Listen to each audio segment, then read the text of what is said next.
Hello, everybody. Welcome into the Basketball Bulletin. My name's Trevor Lane. Happy to see you all here in the middle of the day on a Thursday here, but we are just one. Or no, wait. Is today Friday? It is Friday. See, that's the point. Hey, Donnie, that's the point we're at now in the NBA trade market, where the days are all blurring together, and I don't know what day it is anymore. That's where we're at right now. Yeah, that's where we're wait at. a minute. I was like, Thursday. Wait, am I crazy? I thought that was Friday. I have no idea what day. All I know is we're less than a week until the deadline. That's it. That's all that matters. We're less than a week. As a result, people are just dropping a bunch of stuff today. I was off my phone for a little bit. I came back and there was a bunch of stuff. And I was like, what is happening today?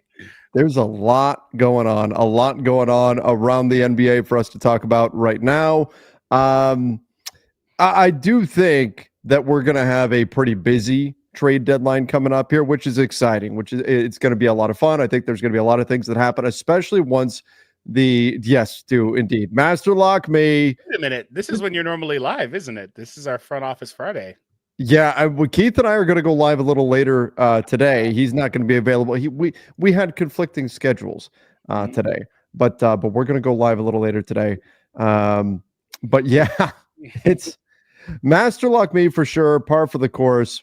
It's been a fun few days here, but all right, let's get into all the latest here going on. I did put together some of the latest news to get into. What time, please, for front office show?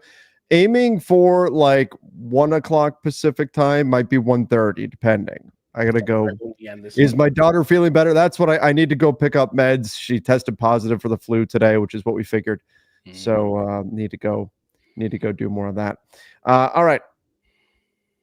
Let's go to this. What do you think? What do you make of this whole Jimmy Butler to the Pelicans bit here? Man, that was something I didn't see coming at all. Like I haven't had a chance to really read through the articles that dropped today, but yeah, that's an interesting one. If they're planning on getting him and, maybe making something happen going forward, I don't know if they're trying to keep Jimmy or not, but I don't know if he'd want to stay there or if they're planning on paying him or what the plan is. Yeah, it's a bit surprising that would be, but I think there was an interesting, and Brett Siegel actually brings up this point. I think there's something interesting, and what we're showing right now is from Jake Fisher, but there's a strange thing going on around the market right now where essentially you've got all these guys that are hard to move. Jimmy Butler, Brandon Ingram, and we're getting to a point where their teams are looking at each other and just going, screw it. Should we just trade him for each other? Because we can't get him to anybody else. That makes a lot of sense though, because they can't do anything else. And if you're the Heat and you get Brandon Ingram, and you want to make the playoffs this year, that's a pretty good move. But I don't understand this for the Pelicans at all. And John Gambadoro out of Phoenix, who by the way he's very plugged in Phoenix, but it makes sense for the Suns to throw water on this, right? Because they want Jimmy. But out of Phoenix, Gambo said, yeah, the Pels don't want Jimmy, which to me, though, it has the ring of truth because I don't understand. And Jake, I know Jake, he's incredibly plugged in. I just don't understand what the Pelicans would even want in Jimmy Butler. Yeah, that's why I said I don't really understand it either. Maybe they get an asset in this exchange or something. I'm not really sure what they would be doing here because I don't expect Jimmy to re-sign. I do think the Pelicans are going to try to do the Memphis thing where they basically call it a season this year, but retool and come back stronger potentially next year. But I don't know what that means for Jimmy and if he would even be there. So just kind of weird, but they are going to lose BI probably for nothing otherwise. But they'd have to sign and trade him. That's the only way he gets paid this summer. He has to get the contract from the Pelicans. Although, unless I don't think the Nets are paying him or the Wizards are paying him. Yeah, it's weird. I don't really know. But it is interesting that they're like, let's just trade with each other at this point. That's not enough salary, though. Who else would be a part of that? Yeah, is that maybe the incentive for the Pels? You can add another contract. Let's take a look at that real quick. And then I want to talk a little bit about the Grizzlies. We'll get into the Lakers and what they could be looking to do. We'll get into a number of different teams here. But let's take a quick peek here at this and see what could the Pelicans be up to that would make sense here, because I do see Jimmy as do they even want to keep him? And certainly they wouldn't. Their season is over. I mean, they don't want to have Jimmy come in and accidentally cause them to win too many games. So could you do something around Brandon Ingram and God, see, there's not even really a salary they would want to shed necessarily, unless we're talking Yeah, Stephen McCollum. But that's a lot of. Then Miami's got to add stuff yeah. on their side. That gets a Yeah, little it's tricky. It is absolutely tricky. I mean, you could make it work if you wanted to, and maybe if it's a bigger deal, it's not as pressing. But yeah, it's just kind of tricky to make that work. But I would like Bi over there potentially. Yeah, I think that would make a lot of sense. A lot of sense for Miami if they could get knowing that they want to make the postseason, he would make a lot of sense Yeah. for them to go get if they could turn Jimmy Butler into that. But of course, the Warriors, the Suns, still in the mix on Jimmy Butler, but Bradley Beal, nobody wants him right now. Poor Bradley Beal, not poor Bradley. He has all the power. Bradley Beal, nobody wants him, but it's because of all his power that nobody wants him. Zach LaVine as well, another guy that's being mentioned as, could we just swap a bunch of these guys around? Like if you're Miami and you could turn Jimmy Butler into Zach LaVine, maybe, I mean, he's got a longer term salary. I know they want to be done with contracts after 2026 so they can be a player in free agency. And then from Chicago, you're getting a expiring in Jimmy, and you could just tell him, all right, we'll play you a little bit here and there. Your back hurts and you're going to sit out a bunch and things like that, right? It's the Zion thing right now where they're like, oh yeah, don't worry about playing.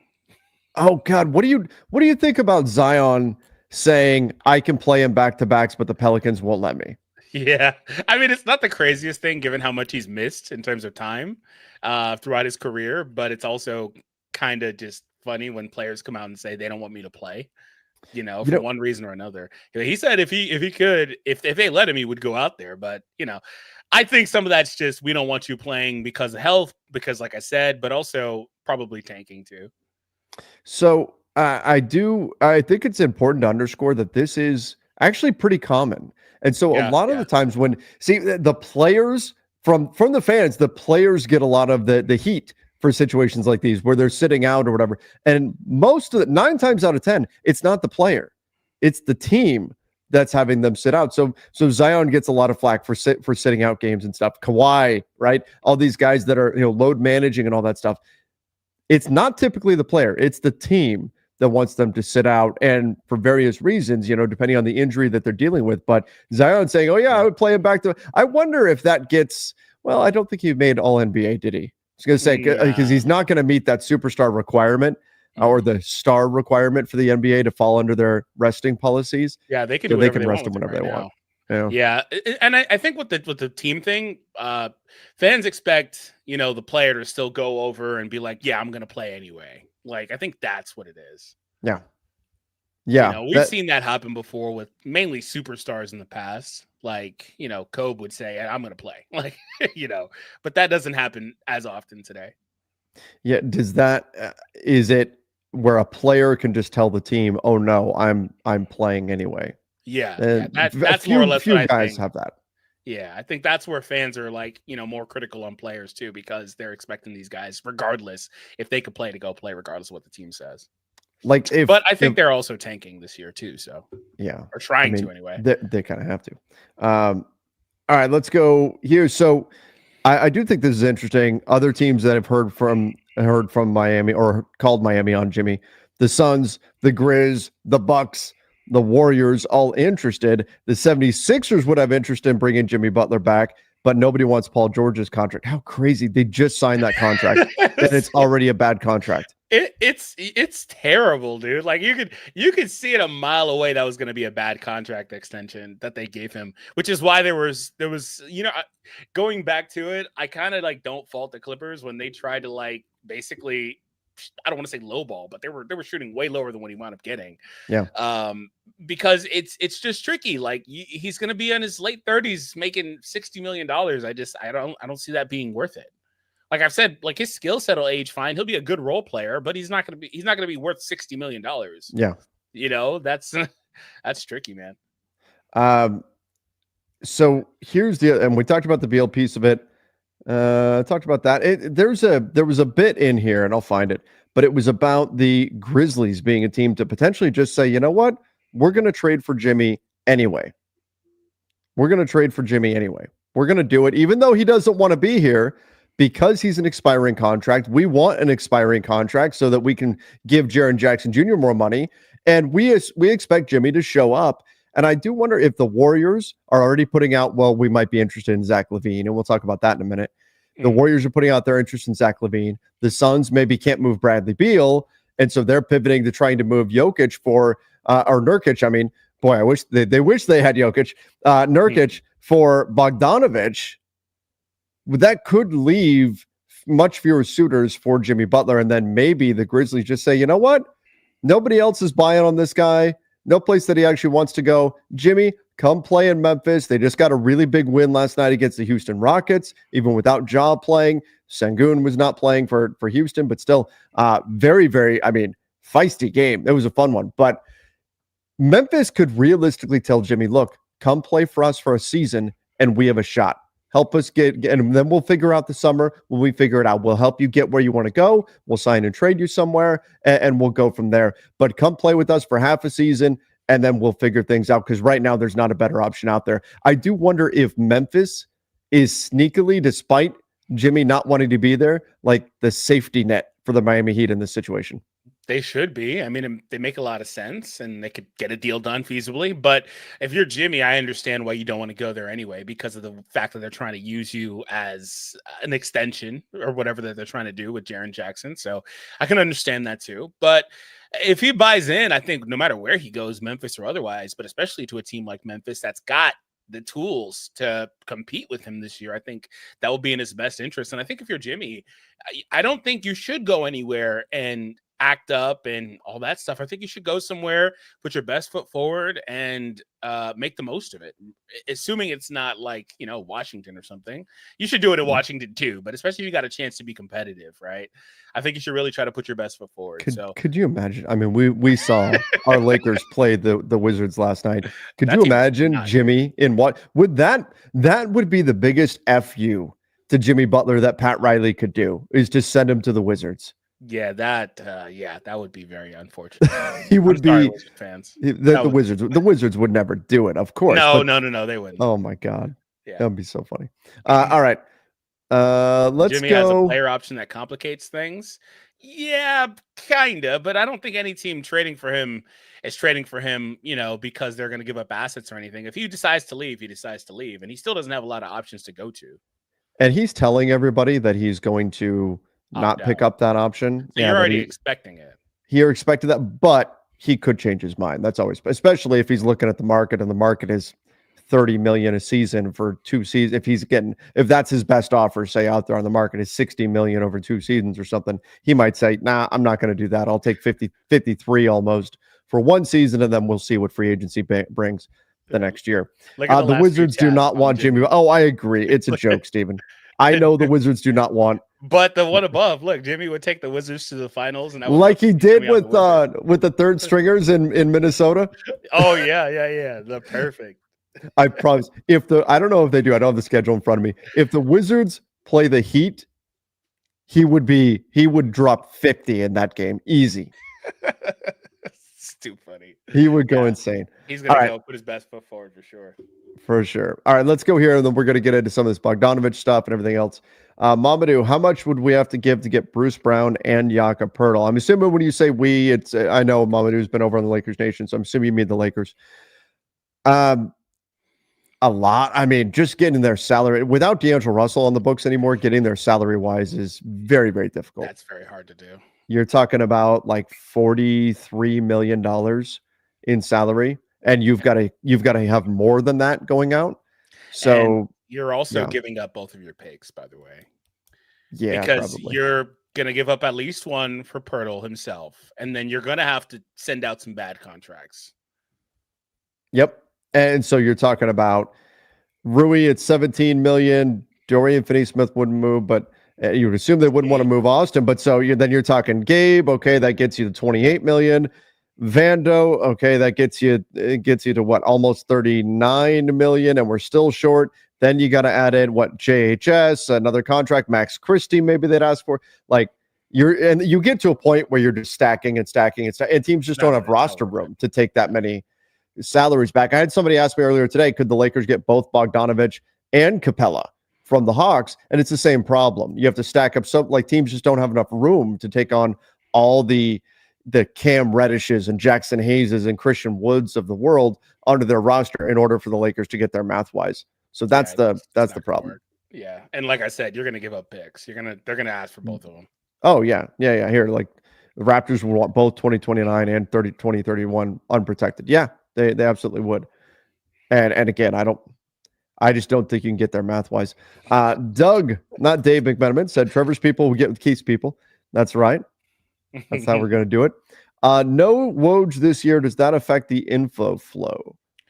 Kinda. I think there's a bit of like a vacuum that Woj left, where it feels like a lot of different people are trying to fill that void, and we're getting a lot of the Evan Sideries was like, you've never heard of this guy before, and he's out there building a following for himself. Sure. And then there are the ones that have been around for a while, like Siegel and Stein, and these guys are doing their reporting and doing good work like always. And, but their stuff's getting out there more. I think that's more or less what it is. And then there's Shams, who's just kind of, he does his thing, but he's Shams. So he's not really competing with anybody. He can kind of drop whatever he wants, whenever he wants, and get the most credit for it. So, yeah. It's interesting. And that's just kind of the way this has all come together. I'll tell you what, Donnie, the whole like newsbreaker thing. I mean, like, I hear little things now and then, little bits, but man, like, you put something out there, and if something shifts, something changes, even if you heard something that was quality, like, you get torn to shreds. So it's a tough gig. That's for sure. But I love from this side of things, just trying to put all the pieces of the puzzle together and figure out who could go where and all that sort of stuff. Could you imagine reporting something and saying it's super close to happening, but for whatever reason things don't happen, and then you have to eat that? That sucks, man. You may have everything sourced properly, but the internet's going to eat you alive. Yep. I wouldn't want to do it. Yeah. Yeah. Yeah. Exactly. It's tough. It's a tough gig. That's for sure. But yeah, I do think the flow of information can be affected a little bit by Woj being gone. There is, like Donnie said, that vacuum, but it does seem like that vacuum is being filled from a few places, and some other people are kind of getting amplified as a result. What's going to be really interesting is once so I've talked about this a lot, but one of two things has to happen. Either Jimmy Butler gets traded, or teams finally say, we can't wait anymore. Yeah. And then what's going to happen? Then who's breaking? Because then stuff's going to happen. Who's breaking that? Is it Shams? Is it somebody else? What does that look like? It doesn't matter, because Shams is going to be the one. He's going to come out with a more in-depth story, and he's going to get everything from it. Yeah. That's why I said he's not competing with anyone anymore. So, dude, I had one, even I'm talking a couple years ago. I'm talking about player on a two-way contract. And I was like, hey, if your guy ever gets called up over on a contract, let me know. I wouldn't mind breaking something. Let me know. And the response I got was, man, Shams already got to me. He said he already said I've got to give it to him if I've got it. I'm like, this is like a G League player here. Are you serious? Yep. I'm like, damn. Yeah, Shams is on it, man. He is on it. He's on it. All right, let's go here. Kevin said, if somehow the Lakers can do Rui, Reeves, Max, DK, 2 firsts, 2 seconds, so go all in for Fox, would you do that? Everything? No, actually. I'm not doing it. I like Fox, but I don't like where your team is left after that. Your team is AD, Fox, LeBron. That's it. Yeah. And Dorian Finney-Smith would still be around. And I guess Vando. Yeah, and then you have to also consider when LeBron leaves, what is your team? What assets do you have? I mean, you have the draft picks on those in-between years that you couldn't trade. But are you really going to try to add draft picks? No, you're going to try to probably make another contender or something like that. So what do you think about the rumor that the Lakers would not give up Austin Reeves to get De'Aaron Fox? I think that it's more... Yeah, he's part of it, but they need more. Like, it's not just AR for Fox. There's that, because that would be foolish. Obviously, they would do that. I think it's similar to what we just said. It's AR. It's probably Dalton and Max and both picks, and like he's like a top 5 player or something like that. So I think that's something they wouldn't do. Yeah. That's the where I ultimately landed with it. If it was Austin and just salaries, if you're saying it's Austin and Rui and Gabe for Fox or something, not that the Kings would ever do something like that, but if that was the package plus a couple of firsts or whatever, I'm doing that. I wouldn't stop at Austin. We've been saying it for years that the Lakers didn't want to do a lateral move with Austin, but if they could get somebody significantly better, they would do it. That's Fox. But the reality is, yeah, the Kings would probably ask for everything from the Lakers for De'Aaron Fox. One thing that I want to talk about here is the Zach LaVine front. This did come out that the Golden State Warriors have now had significant discussions with the Chicago Bulls regarding Zach LaVine and Nikola Vucevic. Now, Vucevic, he's obviously a talented big, and there's been a lot of buzz about Vuce going to the Warriors. But what about Zach? What it's saying that Zach LaVine to Golden State is gaining real momentum. Would the Warriors be better off getting Zach LaVine than Jimmy Butler? For the long term, sure. I don't think that Zach is a better player than Jimmy, but I think that Zach's having an awesome year. And I think that the health stuff's a little bit overblown with him because he had one season, which is fair. He had one earlier in his career, but that was a long time ago. Yeah, and I mean the money's going to be roughly about the same because you've still got LaVine under contract. You may have more flexibility with LaVine because Jimmy, I don't know how many years he's going to want.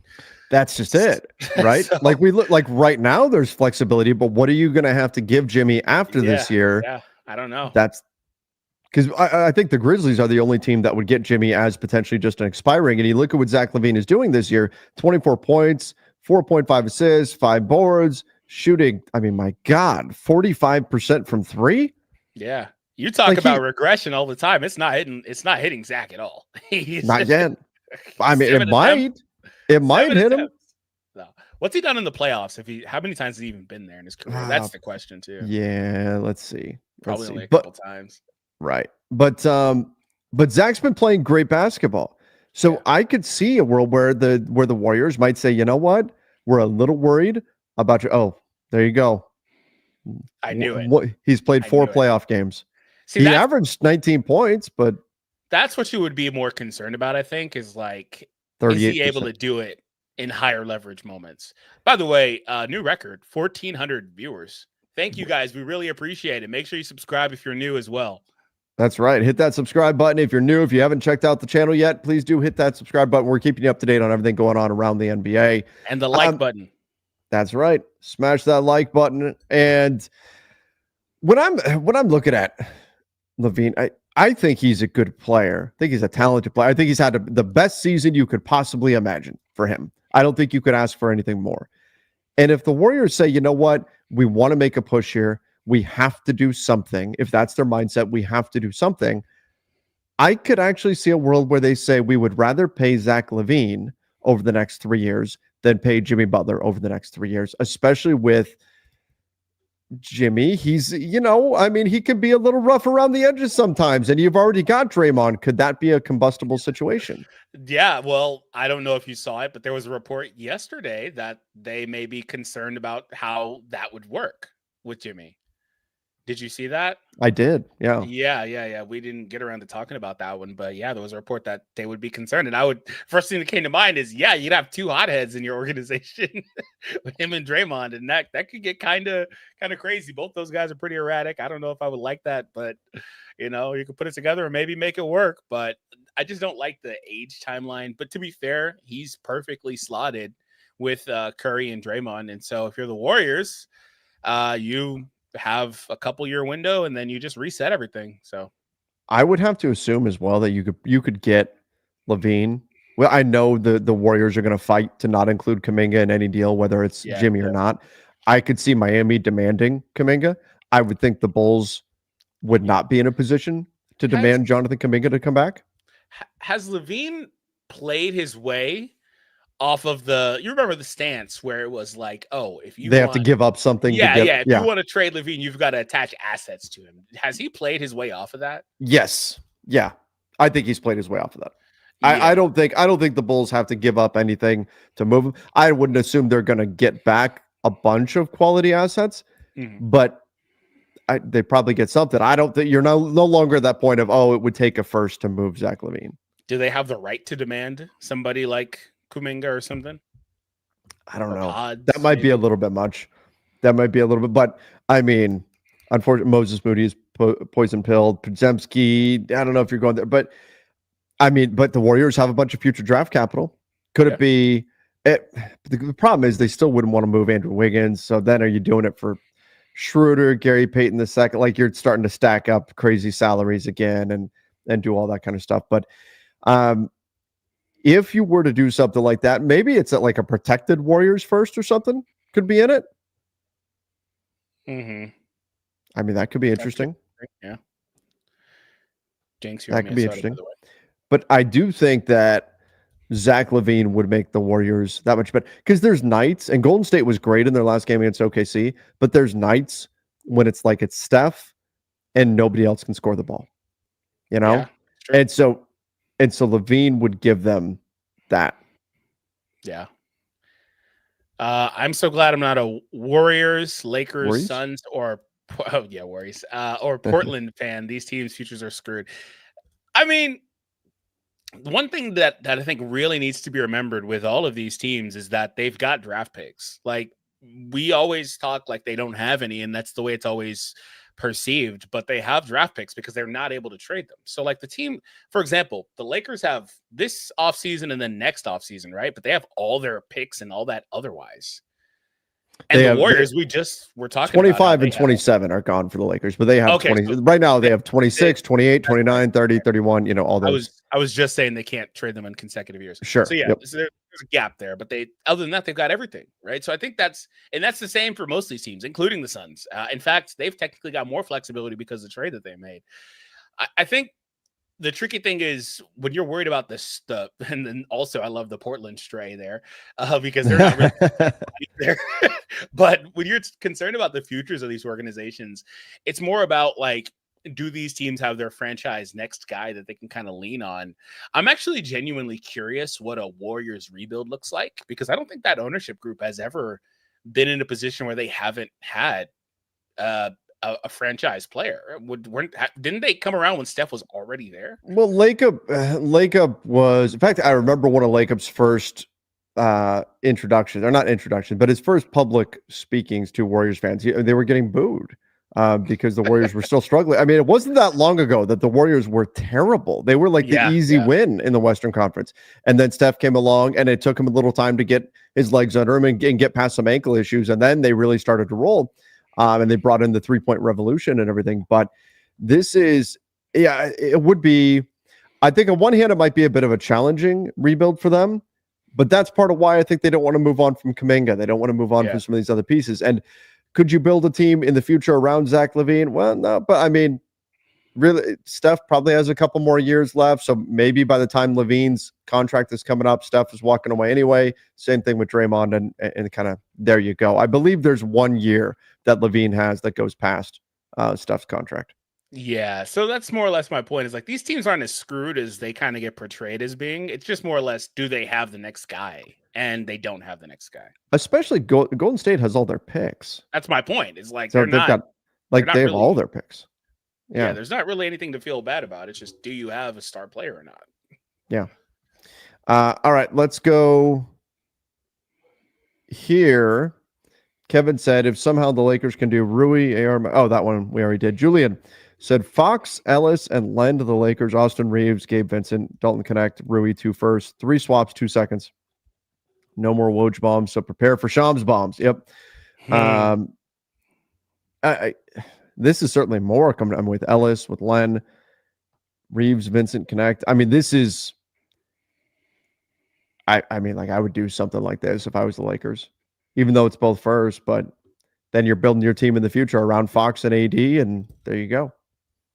Again, though, I don't think the Kings. I think the Kings would rather send him anywhere else but the Lakers. Yeah, they're not going to trade with us, but yeah, I guess that would work. Sure, I wouldn't be opposed to it too much. I still don't really love it, but because you're giving up everything, but you're getting a star player in Fox back. I just wonder what a Fox AD core would look like. Is that good enough? And it would be like a 33, 34-year-old AD. That's where it gets to be questionable. Towards the tail end, yeah. But you'd be Yeah. doing this trade now, right? Yeah. So towards the tail end, yeah. Yeah.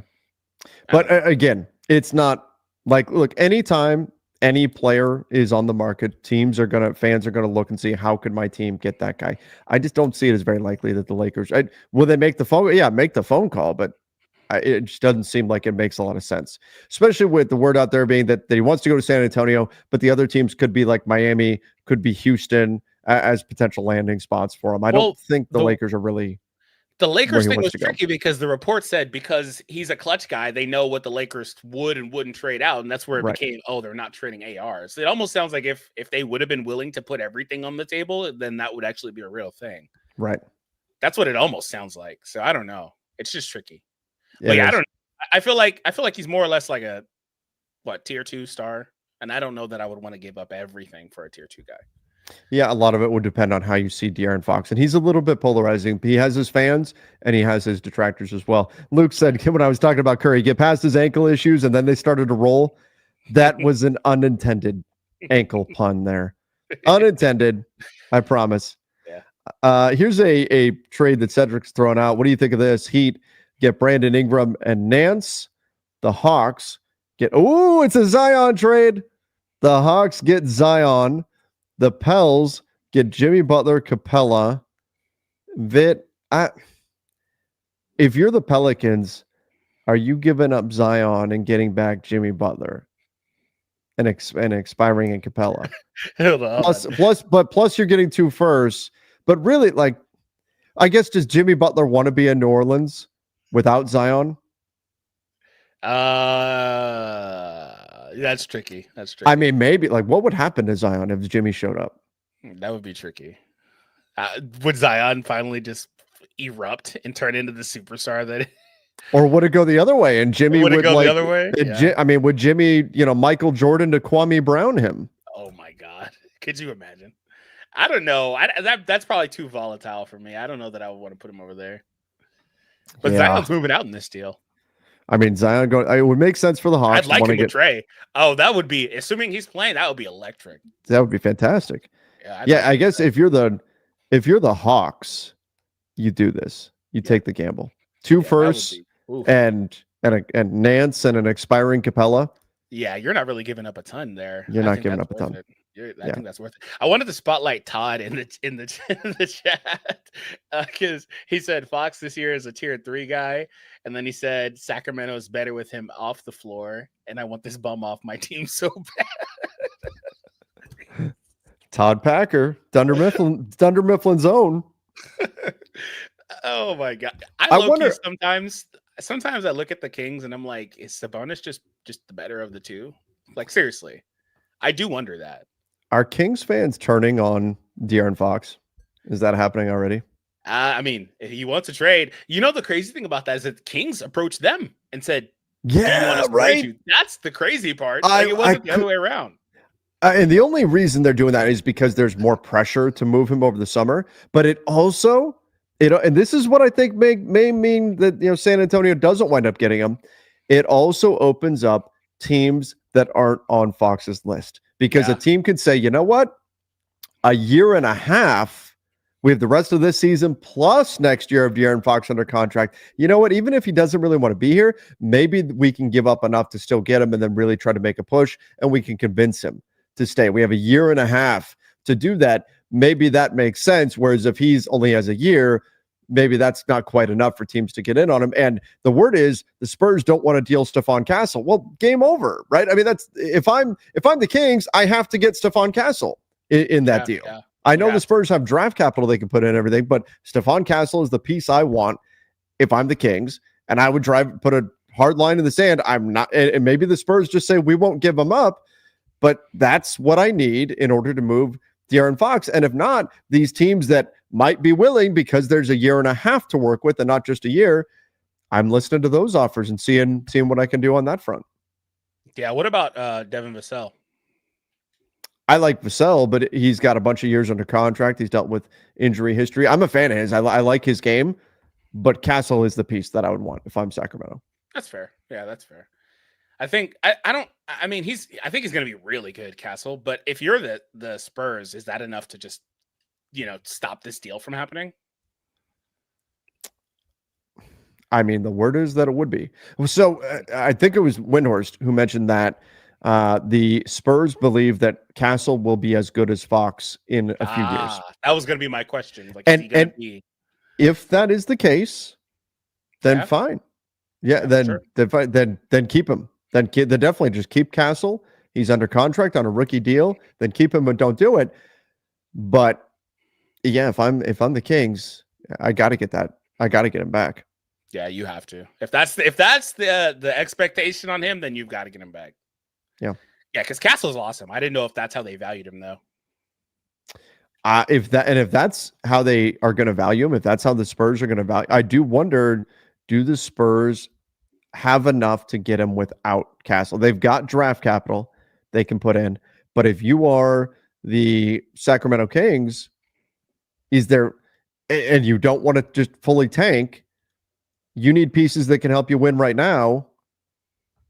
I mean, Chris Paul.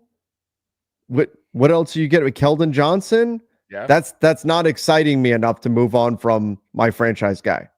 Yeah, absolutely. I think that there's a comment in here that says that whoops, wrong one because it moved. And find another trade partner. That's probably true too. But Sky Falcon says they can afford to wait. They can lowball. I think they can.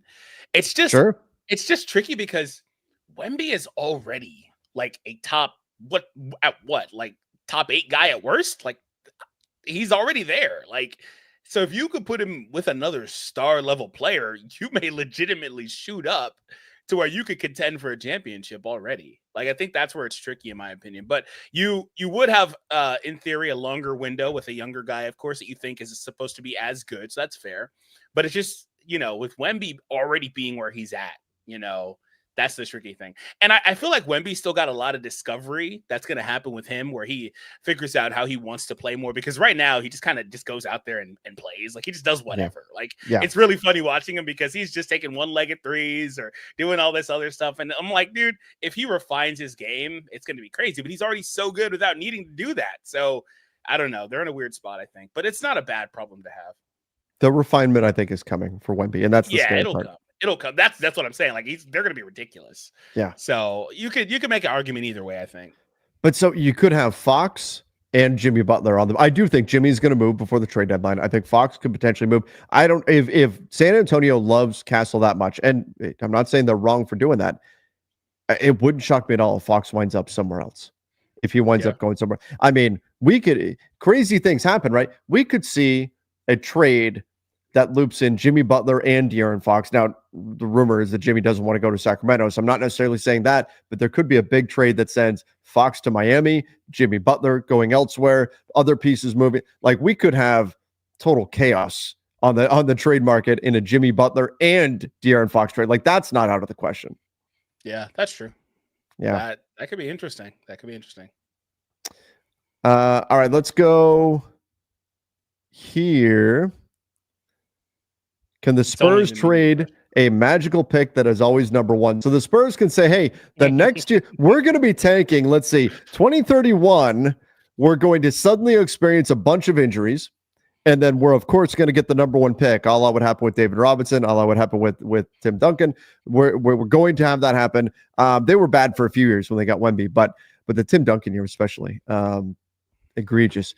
But is there some way they can just deal that specific pick? Because that would have a lot of value if they had some way to do that. Yeah, that would be interesting. I don't know. But like the thing is, I think if you pair, like if you give Wemby a teammate that's like legitimately good right now, as a guard player, I think he can make there's a comment here in the chat saying like it'll cement their careers. Like, yeah, if you get a all-star level guard with him, no matter who it is, I think it could be fine. So if you got to find a way to trade your magical picks, just do it. Well, and there was some rumor that I think Siegel was mentioning that there's a thought that Rich Paul is trying to get all of his guys to the Spurs. That he's been trying. He's tried to get multiple guys because he believes that like Wemby is going to get these guys paid. Wemby's going to give them a chance to win. Should. Yeah, I mean, think about this. how good is Jamal Murray if he is not with Jokic? If he's on another team, how good is Jamal Murray? Yeah, that's true. Does he get the contract that he's got right now? Does he have that big deal that he's got right now? If he has it, the max extension. No. Is he getting that if he is on the Orlando Magic, who are a good team and could use a player like him? But is he getting that there? Nope. Probably not. Playing with Jokic has allowed him to make a lot more money. So if I'm Rich Paul, I'm looking at that. I'm going, Jamal Murray's getting that much. If I could put De'Aaron Fox with Wemby, the same thing could happen. Yep. That's the same thing that used to happen when LeBron was earlier in his career. He would just get dudes paid, man. Like, I remember Tristan Thompson got a big extension. He probably wasn't fully deserving, and some other guys too. But if you think that next guy is Wemby, then that makes a lot of sense. Like, I think you could put, like I said, anybody with Wemby and they'd be super good. And that team, like, they're already hanging afloat, and CP has been all right there. But I can't help but think if they were to get like a Fox or something, what they could be. Like I said, I think they could already be in contention. Yeah. So Wemby is going to get a lot of dudes paid over the course of his career, and he's still super young. Like he is. I mean, we talk about players who are untradeable. Yeah, he's the most untradeable guy. You can't trade him for anybody. Yeah, you can't. You can't trade him for anybody. Most untouchable is the right word, because he's tradable. Untouchable. Yeah. Where's the lumberjack shirt for the basketball intro? Oh, I forgot about that. I'm wearing a lumberjack shirt. Let's just because I'm wearing a flannel. Paid. Yep, Mozgov did get paid off the LeBron years. Oh man, we remember that a little too well. We remember that a little too well, Donnie. Yeah, it's important. Those are painful. That was he was good in those playoff series though. What for Cleveland? For Cleveland, yeah, he was good. Yeah, that doesn't do anything when you pay him $64 million. I'll never forget when there was a picture coming out of practice out of Lakers training camp, and D'Angelo Russell was blocking Mozgov. He blocked Mozgov's shot, and I'm like, and this was like young D'Lo, and I'm like, oh, that's not good. That's not good. That's not a good sign. Good because Braun, yeah, probably. Jumping over to the Miles Turner of it all. So there's been a lot of talk about Miles Turner potentially being available out there on the market. And the reason being that the Pacers aren't going to want to go into the tax next year. If Turner's going to make $30 million, that's going to push them into the tax. So a lot of people have jumped, or at least speculated, that, well, might the Pacers then be willing to move Miles Turner if they don't want to pay him what it is that he wants? And it's fair to consider that. However, there are other paths they can get to trade to clearing enough salary so where they don't get above the level that they're comfortable with. So now we're hearing that they're discussing Obi Toppin in trade talks, $14 million next season. There hasn't been a lot of traction, but they're exploring other things aside from moving Miles Turner, which makes sense. I don't think the Pacers should want to move as long as they're not thinking, oh my gosh, he wants way more money than what he's worth. Yeah. If they think, hey, he is worth what he's asking for, we just have some cap situations that would, make it a little bit tricky for us. Fine, pay him the money and then do what you need to do in order to clear up room elsewhere. I think that's ultimately where we land. As much as I would love to see Miles Turner get moved to our Lakers, Donnie, it makes more sense given the basketball the Pacers have been playing for them to make other moves. Now, again, there's no traction right now on an Obi Toppin deal, but this is much more sensible from the Pacers than trying to, oh no, we're going to have too much money on the books next year. Let's trade away Miles Turner right now when we're playing great basketball. Yeah, I don't know why they should trade him other than, like you said, potentially a money issue for a team that doesn't typically go too far into the tax if possible to avoid it. And they've got two other guys on basically max extensions. I like how their money is identical, by the way. That's pretty cool.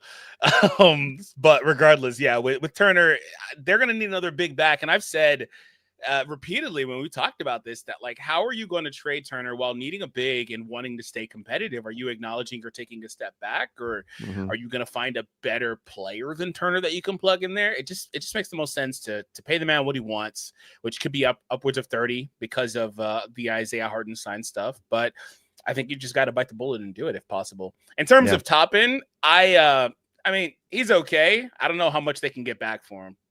You probably have to give up something, I think, in order to move. Yeah. Just because he's got 3 years under contract.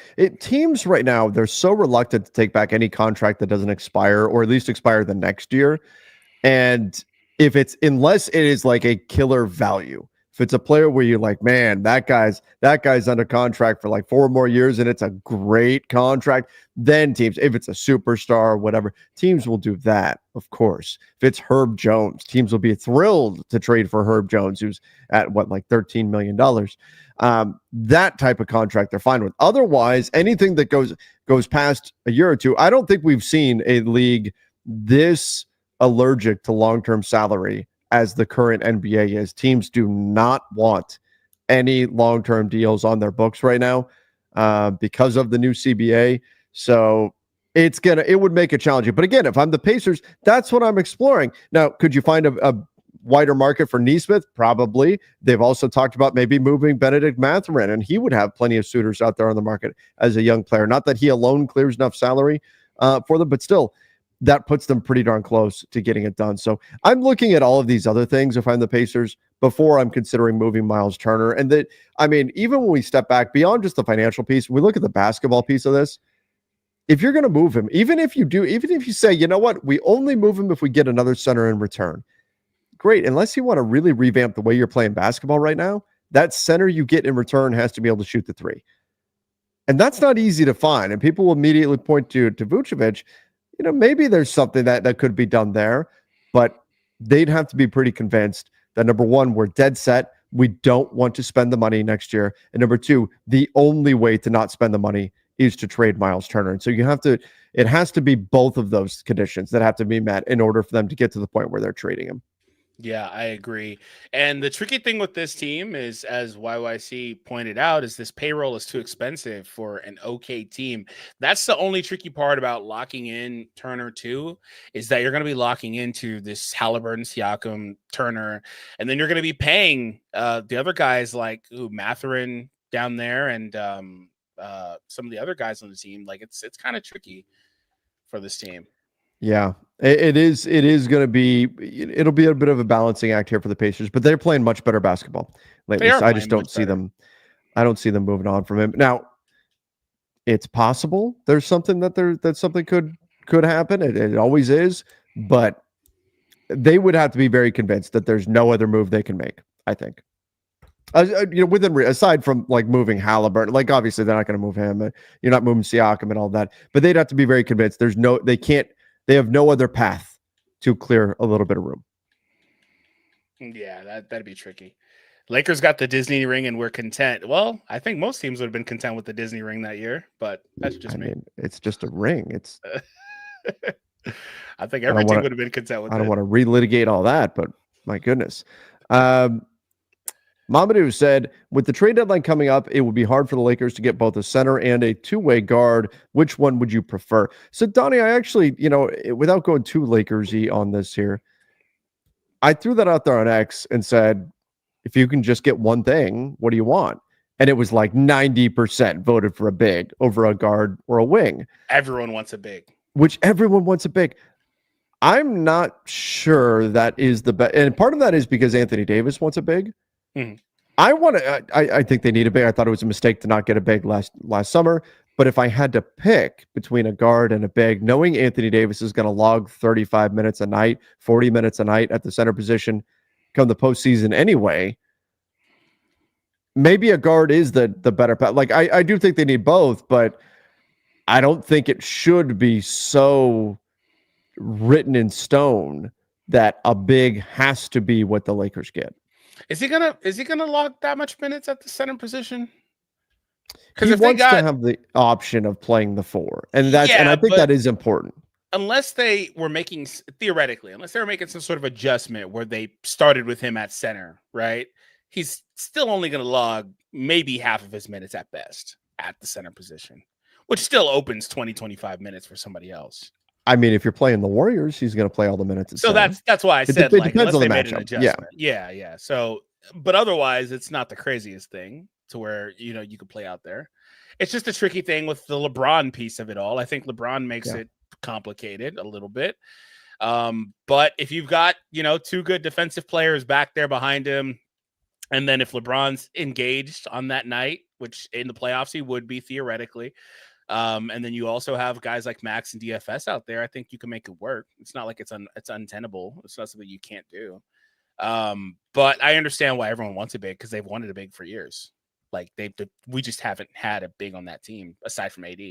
They've been trying to give AD the bargain bin guys, and they're just not working. So yeah, I do think this team needs multiple things, though. I think both can be true. I think they do need another guard. I do think they need some more athleticism. So ideally a athletic defensive guard would be nice. Point guard specifically. That would be nice as well. Let's talk real quick about the Bogdan Bogdanovic rumors here. So, and I just did a video on that's out on the channel. By the way, guys, everybody who's in, please make sure you do like the video and subscribe to the channel. If you're not a subscriber yet, hit that subscribe button. I'm going to keep you up to date on the NBA. But Bogdan Bogdanovic, some reported teams with interest. The Phoenix Suns want to swap Nurkic for him. What should the price be for Bogdanovic? Like if the Suns want to turn Nurkic into Bogdanovic, they're gonna have to give up a first just to get off Nurkic, right? Right. So yeah, probably that. Maybe 2 first. Actually, at that point, that's tricky. But that's their salaries are similar. Like they both have 2 years. Bogdanovic has a team option for a 3rd year, but they both have 2 years essentially. Okay. Yeah. Well, maybe, but 1 first and some seconds, maybe a protected 2nd first. I don't know. It's tricky. I think he'd be good. I just don't know if he's exactly what that team needs. Especially if they have to keep Beal. It almost feels like they're doing that just to be able to say, hey, we did something with those picks that we got, right? Because isn't like they already have Grayson Allen.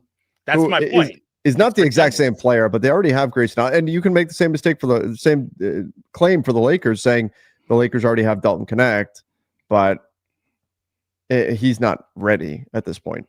No. Yeah, I'd expect Bogdanovic to be in a playoff rotation. I don't expect Dalton to be, for the record. So that's where that's a little bit trickier. But with these guys, I mean, they've completely got off of Nurkic to the point where he's not even in their plans at all. So I don't really know what to expect. But I do think it's a bit redundant when you've got, those guys, and you've got Beal, you've got Booker as well. I think there's a lot of like skill duplication on that team to where they should be trying to find guys to fill other roles. But regardless, an upgrade is an upgrade. So, yeah. Outside of so the Suns have been pursuing Bogdanovic, the Spurs, the Miami Heat, 2 other teams interested in him. He's a guy that you can kind of plug and play with a lot of teams. Our Lakers have been mentioned for Bogdanovic as well. You can plug and play this guy a lot of places. And I think it makes a lot of sense for him to be a player that's eventually on the move here from the Hawks. I just don't know what the value is going to be, particularly. And what does Atlanta want coming back? They can't tank enough to where they really drop down and get like a great pick this year. But is there a piece they really want for the next year, for the future? They did just lose Jalen Johnson for the rest of the season. I don't know how much the rest of this season is important to them. They're the 9 seed right now, and they've lost 7 in a row. So the Hawks are kind of in this spiral right now. Yeah. I don't know. They should probably be looking to get off him. Actually, I didn't know he's not been good. The chat's saying he's not been good this year. He's not shot the ball well, but it's a smaller sample size. He's got he's shooting like 30% or something from 3. I have to pull his stats again. Hurt all year and struggling. Huh. But I didn't. He's been injured. And he's not shot the ball particularly well right now. So I would understand. Maybe that drives price down too. Then I was thinking he was just regular Bogdanovic. So if that's the case, then yeah. Yeah, he's not been as good as normal. He's basically career lows across the board. If that's with that context, do they actually have to give up a first to make this trade since they got basically the same contracts and everything? The Suns? Yeah. Do you think they have to get off Nurkic? I still think they probably need to give up a first, especially because the first that they got are considered, I don't want to say bad first, but low value first. I still think it would be something like that. Okay. Everything I said, I still believe. A lot of duplication, all that stuff. I just think they should be trying to fill other roles. Yeah, the Suns are in a tricky spot. The Suns are in a very tricky spot. Yeah. I also don't want them to make a deal just for the sake of saying they made a deal if they can't get the Jimmy deal done. Yeah, I have a feeling, and I don't know for sure, but if you look, he's Bogdanovic has not played in the last 3 games. It's pretty clear, like they're ready to move him. So that I think is coming.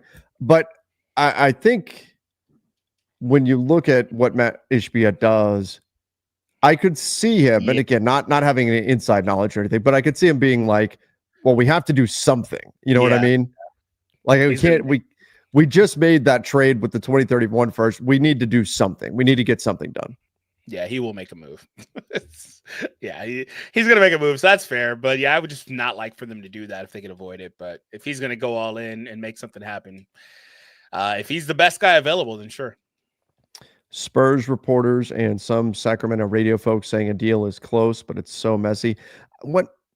I haven't seen particularly which, people are saying it's close or whatever on De'Aaron Fox to San Antonio.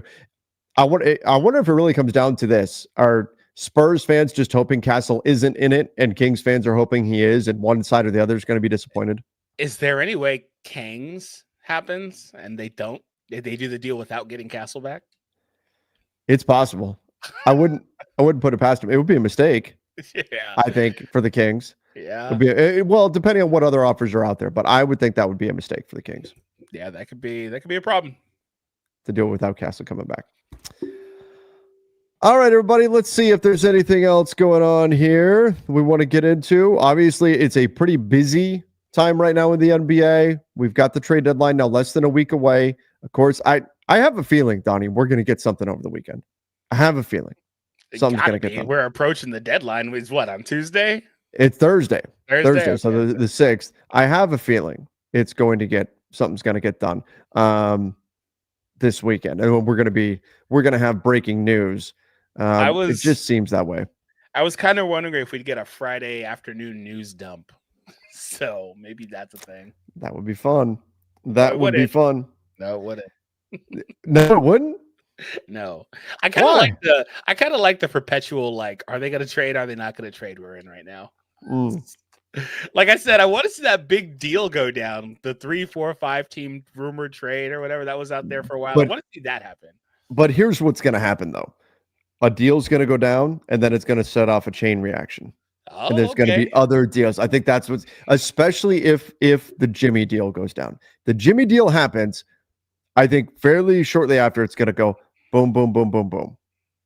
We're going to see other moves because right now other moves are held up by the Jimmy deal. So like if Jimmy gets traded, I think it would kick off this like flurry of activity in the league. And that would be a lot of fun. Well, you heard it here first, chat. Trevor confirms there's going to be a bunch of deals afterwards when Jimmy happens. So when it's Jimmy and only Jimmy that happens at the deadline, you know who said it first. Then it's all my fault. But that's my prediction. I've been trying to look at this market all year, all the way back to the summer, and looking at how many teams are going to be motivated to sell, how many teams are going to be motivated to buy, and kind of the supply and demand of the market. And I've been looking at this saying this is going to be an active market just because of all of these factors that are in play right now. And a lot of it too is the incoming draft class looking so great. I think we're going to get an active. That one year we had a deadline that was just a total, like there was nothing. I mean, it was like a decade ago. It was ages ago. That was a total. I don't think we're getting that. I think we're going to get an active. I think we get both a De'Aaron Fox and a Jimmy Butler trade. And there's a bunch of other things. And you know what I love about the NBA is we get the stuff that comes out of nowhere where it's like, whoa, nobody was even talking about this guy. That guy's getting traded. Oh my God. Those are the ones that I really can't wait for. Yeah, that's going to be really fun. We'll see what happens. But that was also a nod to the reporting thing. You report something and you got all your stuff right, and then boom, things are different. So that's you. That's you right there, man. You heard it here first, chat. Make sure you subscribe and like as well if you haven't already. Thank you for hanging out with us. We appreciate it. And have an awesome weekend. Stay safe. Peace out.